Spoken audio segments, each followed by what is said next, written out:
Assalamualaikum warahmatullahi wabarakatuh. Video ini berisi ringkasan materi dari mata kuliah Etika dan Filsafat Komunikasi.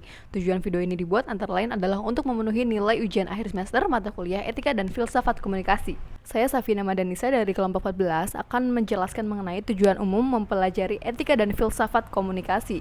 Tujuannya adalah agar mahasiswa mengetahui kajian dasar ilmu komunikasi, yaitu etika dan filsafat, sehingga mahasiswa mampu memahami kajian komunikasi secara mendasar dan menyeluruh sebagai sebuah ilmu yang memiliki landasan filosofis dan etika. Secara etimologi, etika berasal dari bahasa Yunani kuno, yaitu etikos, yang dipahami sebagai adat, kebiasaan atau praktik, adat juga akhlak.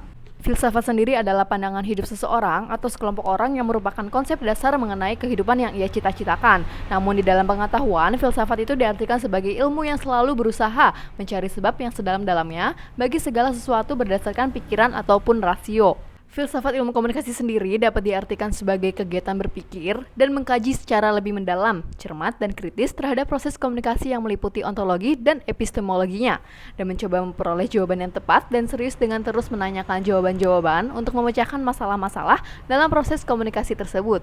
Materi-materi yang telah dibahas antara lain studi tentang filsafat, landasan pemikiran filsafat komunikasi, filsafat dalam Islam, metateori komunikasi dan etika, kebenaran dalam ilmu komunikasi, konsep hubungan antar manusia dalam komunikasi, komunikasi dalam perspektif strukturalisme dan poststrukturalisme, manusia antara kebebasan dan tanggung jawab, paradigma positif dan konstruktivisme, teori pengalaman dan interpretatif, paradigma kritis dalam ilmu komunikasi, dan terakhir tanggung jawab etis dan nilai dalam komunikasi. Selanjutnya, saya Siti Nur Syahada akan menjawab nomor 4 sampai nomor 6. Ada beberapa indikator yang harus dimiliki oleh mahasiswa setelah mempelajari etika filsafat dan komunikasi.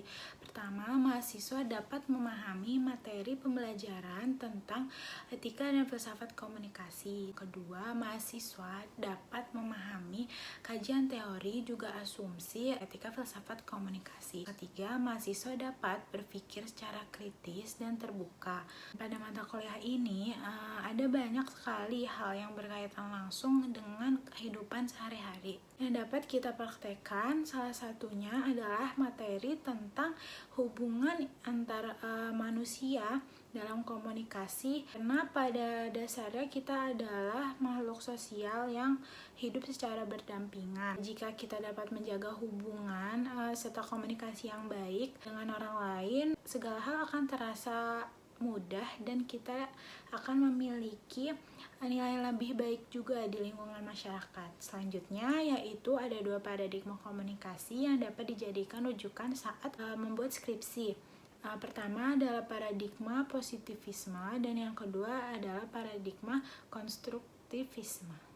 Saya, Andrika Wiebaksis, akan menjelaskan poin ke-7, 8, dan 9. Poin ke-7 adalah tentang bagaimana memahami masalah kebebasan dan tanggung jawab dalam komunikasi. Kebebasan dan tanggung jawab menjadi poin penting bagi manusia melakukan praktik komunikasi, karena tanggung jawab berperan sebagai rem ataupun batasan agar kebebasan tidak berubah menjadi kebablasan dalam berpendapat. Tanggung jawab menjadi salah satu aspek moral dan tolak ukur sederhana terhadap sikap dan perilaku seseorang, serta memikul resiko atas apa yang telah dilakukannya. Dalam komunikasi, komunikator bertanggung jawab atas analisa dan nilai yang relevan. Artinya, seorang komunikator yang bertanggung jawab adalah komunikator yang dapat menjawab. Bila kita menjadikan moralitas sebagai dasar dalam berkomunikasi, maka kita akan paham etika berkomunikasi. Sehingga tercipta sebuah keharmonisan dalam kelangsungan komunikasi antara komunikan dan komunikator. Yang kedelapan adalah etika berkomunikasi di media sosial. Tidak dapat dipungkiri bahwa kemajuan teknologi mampu meningkatkan kemudahan dalam berkomunikasi, apalagi di tengah pandemi. Untuk tetap menyambung tali silaturahmi, kita dapat menggunakan berbagai platform media sosial yang ada. Lantas, bagaimana komunikasi nonverbal di media sosial dapat berjalan dengan baik? Tentu saja dengan tetap menerapkan etika komunikasi.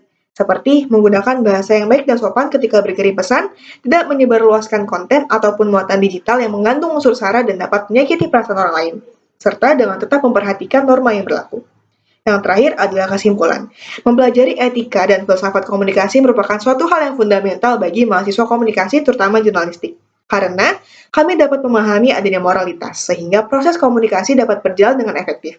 Dan informasi yang kami sampaikan pada proses pertukaran pesan adalah informasi yang benar, akurat, sesuai dengan fakta sehingga dapat dipertanggungjawabkan, serta sesuai dengan nilai dan norma yang berlaku di masyarakat.